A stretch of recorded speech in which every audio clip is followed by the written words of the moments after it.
నమస్తే అండి, welcome to our channel. మనతో ఈరోజు Telangana TDP spokesperson Suryadevara Latha garu ఉన్నారు. మేడం నమస్తే. నమస్తే మేడం, ఇప్పుడు తెలంగాణలో కొండా సురేఖ గారి కూతురు కొండా సుష్మిత గారి వ్యాఖ్యలు చర్చనీయాంశం అవుతున్నాయి. అసలు ఆవిడ ఏం మాట్లాడారు అండ్ ఇప్పుడు ఏదైతే కాంగ్రెస్ పార్టీ ఉందో ఆ పార్టీ కూడా కొండా సురేఖ గారిని వివరణ ఇవ్వాలి అని చెప్పేసి కూడా కోరారని తెలుస్తుంది. అంటే పదవుల గురించి ఆవిడ ఫైట్ చేస్తున్నారంటారా? అసలు ఏం జరిగింది? అంటే ఇప్పుడు కొండా సురేఖ గారు ఏదైతే నిన్న మాట్లాడారో అప్పటి నుంచి కొంచెం సెన్సేషనల్ లాగా ఇదే తిరుగుతూనే ఉంది. అంటే మాట్లాడిన విధానం కానివ్వండి, అక్కడ ఒక సీఎం స్థాయి వ్యక్తిని మాట్లాడుతున్నామని కానివ్వండి, ఏదో కామన్గా వాళ్ళ ఇంట్లో మనిషిని ఏదో ఇంట్లో తిట్టినట్టు కళ్ళుకి నెత్తికెక్కాయా, వాళ్ళ దగ్గర పని చేసే వాళ్ళని తిడుతుంటారు చూసారా, పని చేయకపోతే సరిగా నీకేం కళ్ళు నెత్తికెక్కాయా అన్నట్టు అంత క్యాజువల్గా అట్లా తిట్టడం కానివ్వండి, ఇవన్నీ చూస్తుంటే ఏంటి అధికారాల కోసం పదవుల కోసం అంటే ఇంటర్నల్ చర్చ అనేది ఉంటుంది ఎప్పుడు కూడా. ఎవరైనా పార్టీల్లో మాట్లాడుకోవాలంటే ఇంటర్నల్గా ఉంటుంది. సరే మేబీ ఒకవేళ వీళ్ళకి ఏమైనా రేవంత్ రెడ్డి గారితో ఇష్యూ ఉంటే అధిష్టానానికి చెప్పుకొని ఉండొచ్చేమో. మేబీ అక్కడికి వెళ్ళి రేవంత్ రెడ్డి గారి మీద కంప్లైంట్, ఇప్పుడు వరకు వెళ్ళి కంప్లైంట్ ఇచ్చుకునే వాళ్ళందరూ ఇచ్చుకుంటున్నారు కదా, సో ఆ రకంగానే వీళ్ళు కూడా ఇచ్చుకొని ఉండొచ్చు. ఇచ్చుంటే అక్కడ నుంచి ఇప్పుడు సుష్మిత గారు ఏం చెప్తున్నారు, వాళ్ళకి పిసిసి రేవంత్ రెడ్డి గారికి పిసిసి అధ్యక్ష పదవి ఇప్పించిందే మేము అని చెప్పారు. ఆయన్ని పార్టీలో తీసుకున్న తర్వాత పిసిసి అధ్యక్షుడుగా పదవి కావాలి అని అంటే కొండా సురేఖ గారే ఇప్పించారు అని అన్నారు.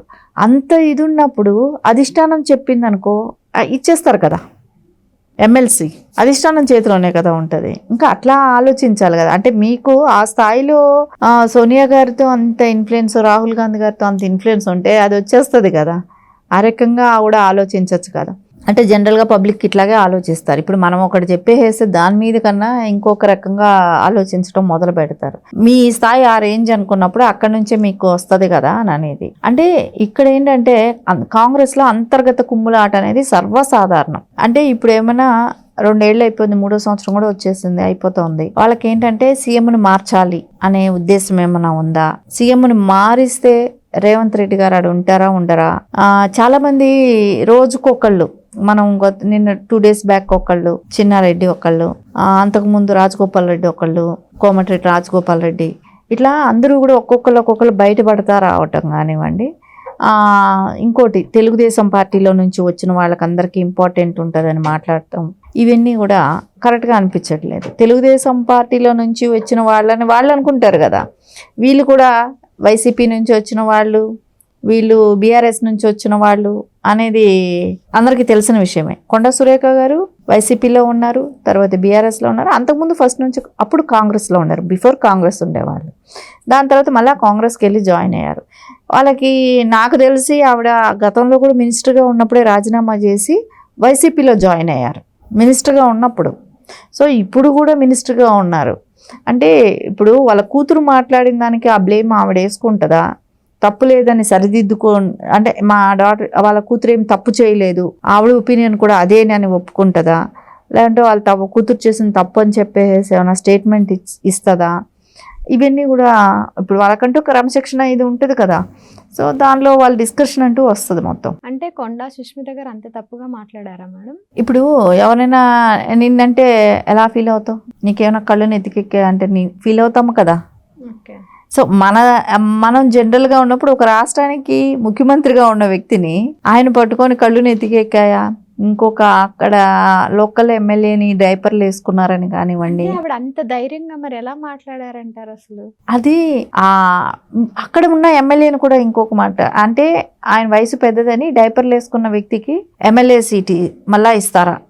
అంటే ఆయన వయసు రీత్యా పెద్ద ఆయన అని చెప్పేసి ఆయన గురించి అలా మాట్లాడటం కానీ ఇవన్నీ కరెక్ట్ కాదు కదా. సో నెక్స్ట్ ప్రజలు కూడా ఆలోచిస్తారు కదా, ఇంత తక్కువగా చులకనగా మాట్లాడడం అవతరం వాళ్ళని. ఇప్పుడు నీకు కావాల్సిన డిమాండ్ నువ్వు చెప్పు, వాళ్ళు ప్రజలకు ఏ రకంగా సర్వీస్ చేయలేదో అది వేలెత్తి చూపెడితే మనం సక్సెస్ అవుతాం ఎప్పుడు కూడా, అంతే కదా.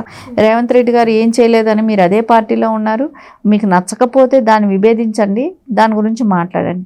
ఇప్పుడు ఏమంటున్నారు, మొన్న ఎవరు ప్రెస్ వాళ్ళే ఏదో అడుగుతున్నారు, మీ ఇంట్లో ఆల్రెడీ ఒక మినిస్ట్రీ ఉంది కదా, మళ్ళీ ఎమ్మెల్సీ ఎలా ఇస్తారు అని చెప్పి అడుగుతున్నారు. అది వెళ్ళి రేవంత్ రెడ్డిని అడగండి అని చెప్తుంది. అంటే జనరల్గా ఇక్కడ ఎవరికైనా వచ్చే డౌట్ అట్లాగే ఉంటుంది. ఇప్పుడు ఆ అమ్మాయి ఆవిడ అడిగేది ఎట్లా ఉందంటే, సుష్మిత వాళ్ళ మదర్ మినిస్టరు, వాళ్ళ ఫాదర్కి ఎమ్మెల్సీ, ఆవిడకి ఎమ్మెల్యే టికెట్.